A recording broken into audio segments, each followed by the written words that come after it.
So do not be afraid to take out any criminal or any enemy that is destroying or is doing any acts of killing. Is that clear?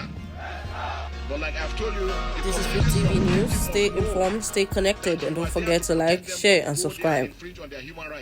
A major development is stirring in Nigerian security space as General Christopher Musa is being tipped as the next Minister of Defense. Security analysts say General Musa poses a direct threat to corrupt politicians, allegedly shielding bandits at terror networks across the country. General Musa, a former chief of defense staff, is widely respected for leading several high-impact operations against Boko Haram and ISWAP. Many Nigerians believe that appointing him to head the defense ministry would give Tinubu administration renewed credibility in the fight against terrorism.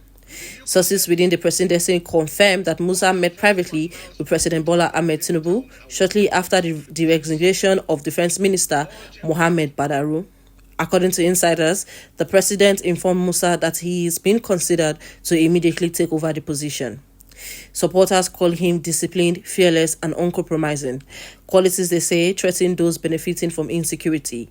But analysts warn that his success will depend on whether the government grants him full operational independence or whether entrenched corruption in the security sector is finally addressed. An official announcement is expected later this week. You're watching FlipTV News. Stay tuned for more verified updates. Remember to subscribe and turn on your notifications.